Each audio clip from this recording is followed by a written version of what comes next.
Hello everyone, I'm Saket Bansal, and in this video I'm exploring the PMP application. We will start with the interface at a PMI website.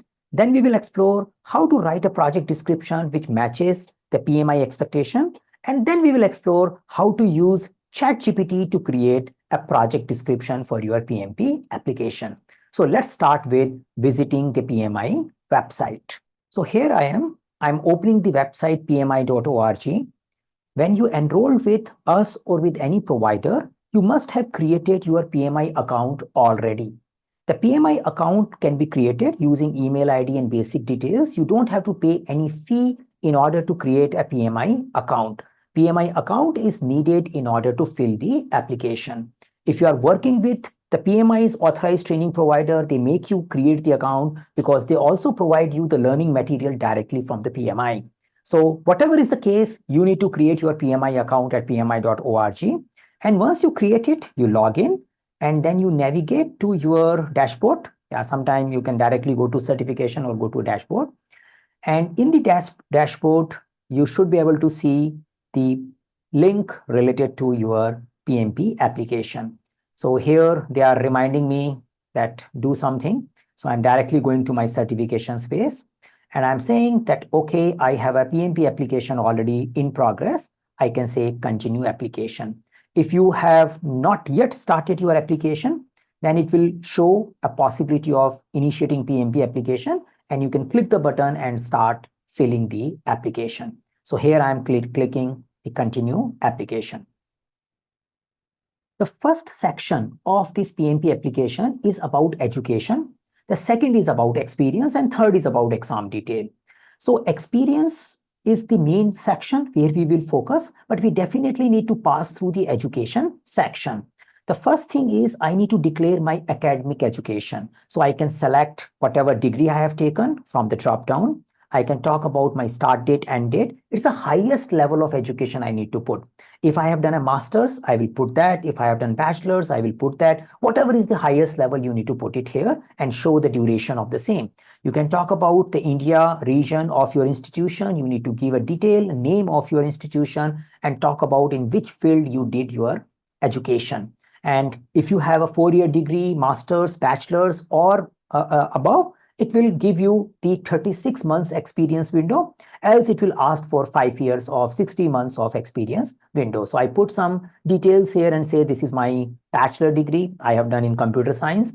So I save my education here.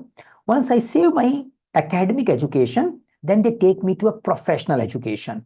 So here they talk about that I should have taken 35 contact hours with someone. Now, if you have taken the program from us, yeah, like I am taking myself as an example. So I will start putting my company's name. And since we are PMI's authorized training provider, you will see suggestion from the PMI directly because they recognize us. And then I start putting the program. They will also show the suggestion from our published program. Then you can select a published program because you know that you have enrolled to this particular class. PMI is also working on providing a direct integration here. So as soon as you mark your class attendance at your learning portal, which is a PMI login only, they should be populating this information automatically. At some point in time that should start. But as of now, you need to provide your the provider name and the course title. And here you can talk about your start date and end date of your program. Now, what if you have not taken a program from registered education provider? Then you need to type those details. So it is not like mandatory should come from a drop down only. You need to talk about that education provider name. You need to type about their program name. Be very clear that you should match exactly with the certificate which you got from them, because at some point in time, there is a possibility, rare possibility, where you need to show that you have attended the education and education was really matching the PMI prescribed content, the overall boundary, which is qualifying you to achieve a 35 contact hours. Especially if you are going for non-ATP program, you need to be extra careful about it. Need to have a proper documentation because PMI is not directly approving it internally. So there is a probability of getting some documentation done. Then you put your qualifying hours. But if you have done ATP program, then relatively it is clear because things will come directly from the drop down. So you put your qualifying hours and you mark the save. So I personally believe this is the easiest part. This part you can do. You are putting the academic education and the contact hour education without much of the trouble. But congratulations, you have achieved the first section. Your education section is over. Now you move to the most interesting part, which is continuing to the experience. Now here some important details. Now before I go further and talk about PMP application experience, I want to visit a PMI website and open up a document which is called exam content outline. So here I visit pmi.org and I go to PMP page. You can do it with login, without login, doesn't matter. Then I go down and I open or download a content called PMP exam content outline. So I need to open this content. Now this content, as most of you who have attended the class, you know that this content gives us the content outline details of the PMP exam. Yes, it does that. It tells you the all three domains, the people domain, process domain, and business domain. If you have not seen this document and you are already thinking about PMP application, the first thing is you should see this particular document, because this is something which explains you what is the role of a project manager and what kind of things PMI is going to validate when they are focusing on exam as well as on the application. From their side, this is what the project management is all about. So your application should speak about it. Your exam will anyway going to speak about it. So there are some domains and tasks. We will explore them.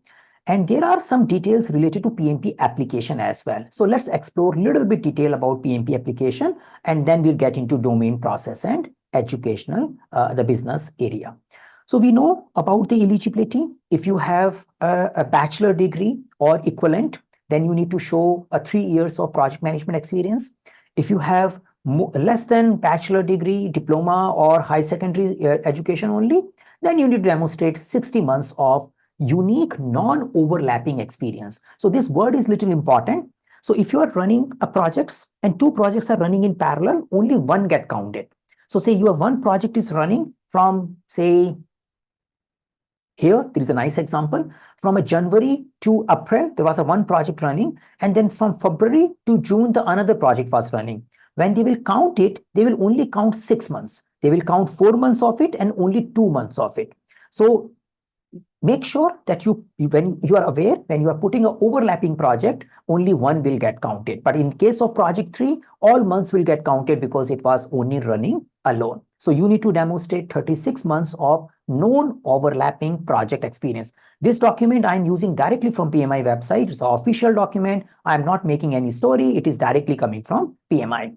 So this is something you need to do. Then we move forward and we say course hours of project education, which we have already filled. And this must be completed by the time you are filling the application. That's the point they are saying. And 1 hour is equivalent to one contact hour is equal to 1 contact hours, and you should be doing it in 35 hours. So if you are taking our program, you don't have to worry about that. So we move forward and we say, okay, let's see about the PMI application part. So here they give a little briefing about the payment and other application details as well. So they mention that this particular application fee is available in multiple currencies, USD, Euro, BRL, and INR currencies. And accordingly, you need to select the pricing. In the website, you can find those details. So this is a quick information we picked up from PMP exam content outline. We'll come back to this document. And with this, I am going back. My objective of this picking up was to explain that we should have a non-overlapping project experience. So I come back here. Now here, how many projects I should put? So first thing is my goal is 36 months. So this is coming based on my educational pickup. If I pick up the secondary education, it will automatically show 60 months. So I don't have to worry about how many months of qualification I need to show, because based on my drop down, it is directly coming here. Yeah, so you don't have to worry about that part. Here, how many projects? So say I am targeting 36 months. Yeah, so it's 3 years.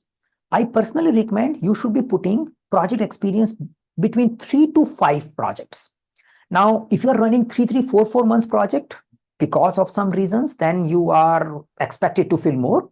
But if you are running long duration projects and you don't have to go beyond 3 years, something which basically qualify the requirement, you should put it. Why 3? If you are saying I'm running a 1.5 year project, you can do that. You can put a 1.5 year project or 2 year project as well. The only thing is each project will give you around 500 words to write your description. Yeah, and in these 500 words, you may not be able to represent all aspects of project management. If you have 2-3 projects, you can cover the complete project management in those 3 descriptions. Yeah.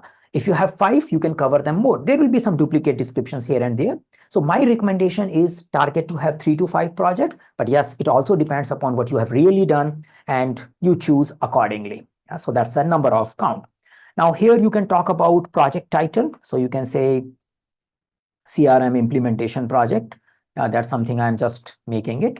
And then you can talk about your organization. We can say that, yes, I did for Eisenbridge. You need to put it your thing. What was your project title, job title? You can say project manager.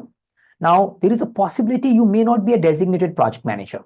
So what is your job title? Maybe it could be a project leader. It could be a scrum master, or it could be something else. So PMI is not recommending to have a project manager as a title. Yeah, they are not recommending. But they definitely expect the project should be done in a professional setting. It should not be that like I constructed my house. That will not qualify. I arrange a party in my organization, or I run some events. So those all personal projects will not be qualified here. You need to bring a professional setting project. But professional setting project could be a non-paid project. It's not like I got remuneration from it. I might have done a social service. I might have done some NGO project. Those all can be qualified here, but it should be in a professional setting. So you talk about your job title, and then you may talk about your functional reporting area. So in which area you used to belong. You can say that I was belonging to IT and thing. What was your primary focus? You can talk about my primary focus was financial service, information technology. So I'm picking information technology. Now here we need to select methodology. So say it is basically a kind of a understanding what kind of description we can expect down. 99% of the time you would be selecting hybrid, because say even if you're using agile, when the word project is coming, project management is coming, mostly it's little mix, maybe a 5-10% mix of traditional, but there is a mix. And if you're using traditional, there is a possibility of mixing early deliveries. So 90% of the time you will go for hybrid, but there is a possibility if you're very sure I was waterfall, then you go for it. Agile 100% a little difficult, but if you have that kind of project, I would say there is a little bit difficulty to say 100% agile and that also project. Yeah, that becomes a little tricky. But if you have it, you go for it, else safe to choose hybrid. Now you need to talk about your team size, the real team size which you have worked with. You need to talk about your budget. So say people do put classified many a time, but it is until unless really the organization wants to hide the budget, you can say up to 1 million. It's a small duration, small project. You can say, yeah, it was up to 1 million. So even if it's a $1,000 project, it falls under up to 1 million. You don't have to tell it was a $1,000 project. If you want, you can put classified as well, but you can put, now what is the use of it? Little bit sizing, not much. The major focus is description, but you can put a project budget here. Now here your project dates, which are important because your overall timelines will be identified based on that. So probably I can say it was started in January, and I can say that I started doing it in 2020. I can put that number, and I can say, okay, it got, I'm just keeping the life simple. I can say it got done in the August and it did it in 2020. Yeah, I put it like this, and it could be in progress also, which I can say it is still going on. Now this is the key. Yeah. So our major focus is writing the project description, and the remaining video will be focusing on this box only, and let's learn how to write it. Few important parameters from this description. They are saying provide high-level description that summarize your experience, okay, and includes the project objectives. Yeah, so you should be including project objectives, outcomes, yeah, what impact it has created, your role on the project, your responsibilities and deliverables. So actually what you did is something coming here, and your typical response should be between 200 to 500 words. Now my recommendation, use all 500. Don't even take a shortcut of taking 200 words. And I have prepared a separate guide which will help us in understanding how to prepare this project description. So I need to give you a little briefing about that guide, and then we will come back once we have a description in hand, and we'll try to see this particular interface afterwards. So this is the guide which I have prepared for facilitating your application filling. You can download it from Eisenbridge website. We will share the URL in the description as well. It's simple, eisenbridge.com/downloads. You can locate it there. So I talk about that objective is to guide you how to prepare your application. It is not about something you can just copy directly from here, but you understand how to put your point. Now let's get some specific descriptions or recommendation for project objectives, project description, and the outcome. And then your roles and responsibilities. So I am dividing your 500 words description into what was the overall project objective.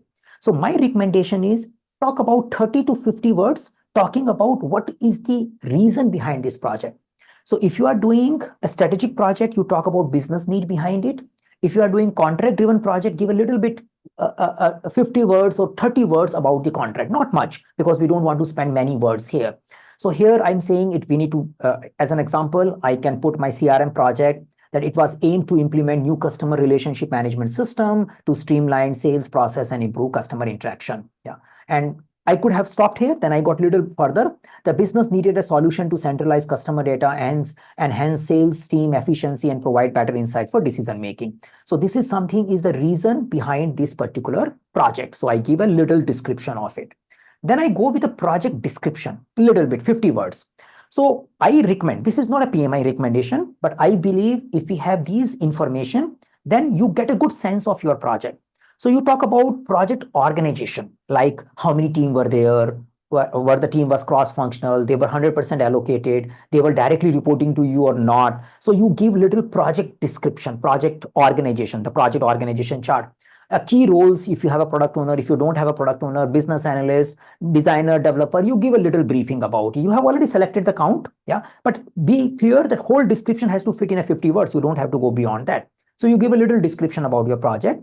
Then you better talk about your project distribution. Was it co-located or it was spread across multiple geographies? And if it was spread across multiple geography, then you may want to talk about time zones. Little bit of complexities get clear.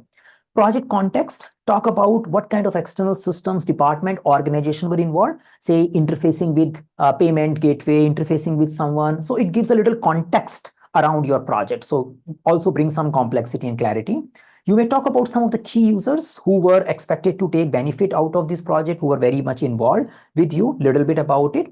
And then I personally believe you should also talk about how frequently the releases were happened. Because the release cadence is one of the important element which defines the project characteristics. So you were making monthly release, quarterly release, or end of the project release. When the customer was using it, you include that. By using all these 5 parameters, you come up with a 50 words description, which tells this was your project. So for example, I have given you for you. So the project team, my CRM project, the project team consisting of 15 cross-functional team member from IT, sales, marketing was fully aligned and reporting directly to me. Now, there is a possibility sometimes you don't have a direct reporting, but if you have a direct reporting, better you mention that, because it shows clear projectized organization and PMI will be more comfortable of assuming you as a leader. If you have it, you put it here. So I am putting it, everybody was reporting to me.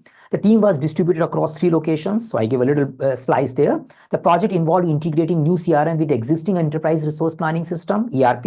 The key stakeholder include sales director, marketing manager, IT director, and the project was delivered in the 3 incremental releases.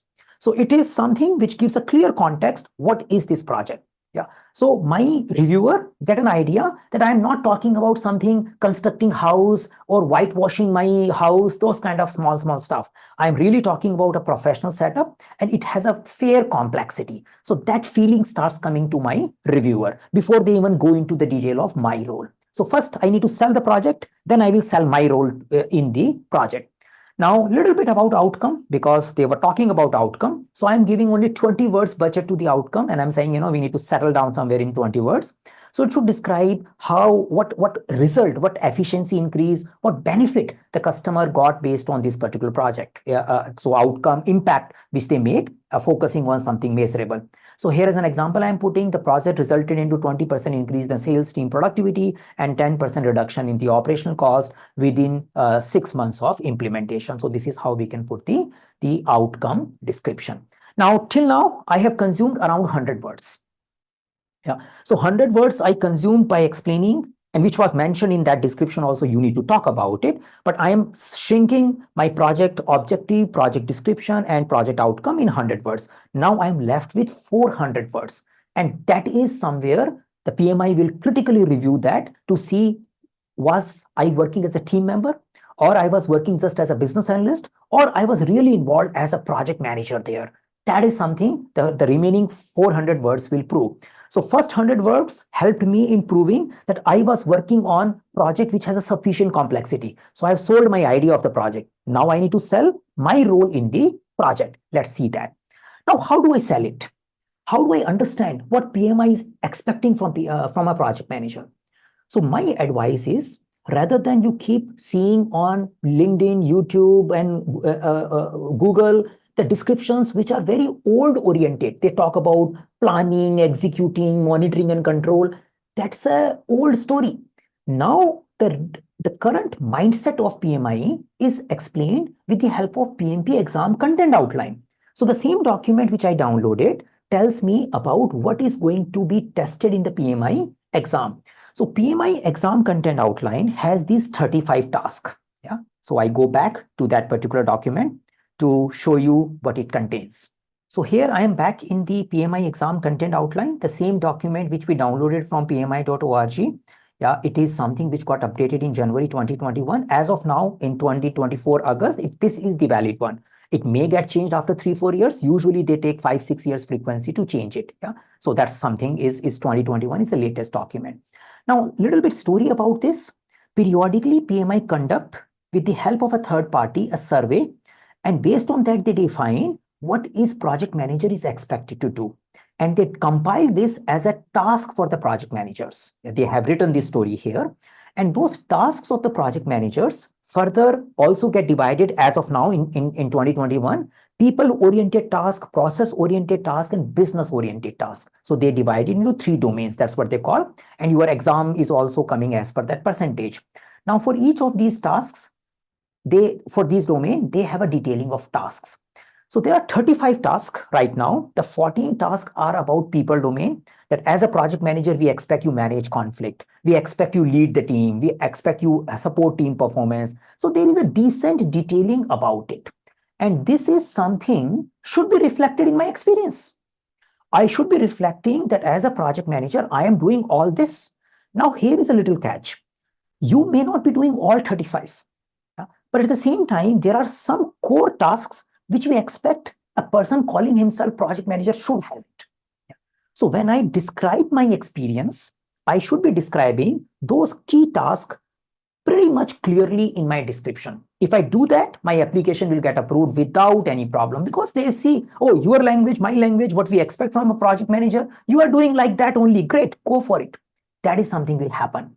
So what I have done the categorization of these tasks. I have identified must task, should task, and could task. I will show you in my document. But overall, you need to understand these tasks. So there are 14 people domain tasks. There are 17 business domain tasks, process domain tasks, and there are 4 business domain tasks. Now, if you say, oh, I understand these tasks, but these tasks are not very clear to me, I don't know what is there, then I have another tool that is available on our website. So you can go to eisenbridge.com. You can go to in tutorial sections. And in tutorial section, we call something called ECO tools, where we have all these 35 tasks pretty much detailed. You can click on them. You can read a little bit about it. Sometimes we have a video also explaining these particular tasks. And at the end, we also have a questions in a PMI style, which can help you in practicing these tasks. And actually, your exam is going to ask these things very, very carefully to you. So all questions in your PMP exam will be mapped to these tasks, 35 tasks, 100% mapping will be there. So you should know, yeah, that is something is there. So you should know all 35 tasks. Now, coming back to our tool, the guide which I have made for you. Now, in this guide, what I have done, I have listed all these tasks, categorized them into must, should, and could, like this. And I'm saying that there are details. I prepared a table for you. I will tell you the whole step. So I have made this table for you. And you can say, oh, I'm thinking about my 4 projects. Now you are doing brainstorming. First thing you need to do is identify which task you were performing in that particular project. Yeah. And I have given a priority there are some must tasks. I believe they should be there in your project description. All 3-4 projects you are putting, you should have all must task present. You should be talking about something which shows that you were doing that. So pick up all the must task. The should task you may pick up in some project description, you may not put into others. So you can identify which project description will have a should task or which project description will not have it. Yeah. There could be could task like negotiating project agreement, procurement work, working with a virtual team. They may not be relevant for you. You can say, I'm not working with a virtual team, so you may not put it there. So you don't have to show all 35 tasks in your 3-4 project description, but at least the must task should be covered in each project description. So first thing is you bifurcate. You can say, okay, these are must and I need to demonstrate there. I need to plan the should task very carefully because overall in my different project, I should give a complete coverage. In my project description 2, 3, 4, the must and should get covered well. Now, this is a one way where you can do a first level planning. And after you do this first level planning, I have another Excel sheet which can help you in preparing your project, role, responsibilities, and deliverable. The same content I copied in Excel, and I can say that, okay, you think about your project 1, project 2, etc., and start talking about what you do in this area. If you are like, ideally you remind must, I think I should think about it and bring some idea here. Then I say lead a team, I facilitate team building, development team, I do mentoring, I develop one-on-one meeting, I do objective settings, so you write some pointers here. Now, not necessarily a very nice description. If you are not using ChatGPT, then you need to write a nice description only. But as of now, you can do a raw preparation. You can say, okay, build a team. I do a team building activity. I'm responsible for doing team building activity. Let me put it. Addressing and removing impediments. I am expected to do a daily stand-up. So you talk about all these tasks which you are doing. Yeah. In the Excel format, you can do for all of your projects. Yeah, that's one thing. You can filter that out, which are filled. Yeah, here what I have done is I have applied the filter. If I do a clear filter, then I will see some of the tasks where in this project was null. Yeah, so I need to remove it because I wanted to copy it to a ChatGPT later on. But I fill my task-wise detail for each and every project. Yeah, so this is something I do. Now, by doing it, I show you what is the end result look like, and then probably I show you how to achieve that. So after doing all this thing, I start creating my own description. So for CRM project, I created some subset of my task description in a nice language for putting into the document. Led the team, I led the cross-functional team, I supported the team performance, I built the team, I address remove impediments, I collaborated. So I start talking about what I did against various tasks. And then I put all this information to ChatGPT and said, now make it a little consistent. Yeah, I just put randomly things based on my experience. I need your assistance to fix my English. So I give a prompt to the ChatGPT and I tell that this is my overall project description. Let me show you that prompt as well. I can probably copy that as well somewhere in the guide only. So here I gave a prompt and I said, overall. So for this project, so first I pasted the project. Here is how you can structure the project. I make sure that my project description was good. So I make sure the project description comes out. And once the project description was managed well, then I said for this project, make my role, responsibilities, and deliverable on around 400 words, including the below task, me doing as a project manager. After each task, I am adding a hint of what I do to manage that task, to make the description based on that. Also ensure the description is narrated from the starting of the project till the end, and ensure consistency and remove duplicate content, because there will be a lot of duplicate content. Training can come into multiple places, conflict management can come into multiple places. So I give my feed. I says this was a task, this was my hint, this was my task, this was my hint. So I give this feed to my ChatGPT and it can produce a nice description for me. And that description I can use for putting in my application. So to see that, I have given you 2 examples in my a file which I am sharing with you here. And this particular file is showing some final narrated stories for that CRM project. And then I picked up the agile, more agile aligned. Both are hybrid only. Then I spoke about agile project description, where I created the project description, project outcome, and finally I created the overall roles and responsibility for myself. So this way you can create your description using ChatGPT and make sure that 100% alignment with the exam content outline is there. ChatGPT is not giving you a description. Please keep that in mind. It is just like a word processor. It is not like anything comes from a ChatGPT, I will paste it there. Then you can get into trouble. First, it could have inconsistent information. It may talk about some kind of construction project example in your software project. So there could be some errors like that. And maybe you are doing that thing using some different tools.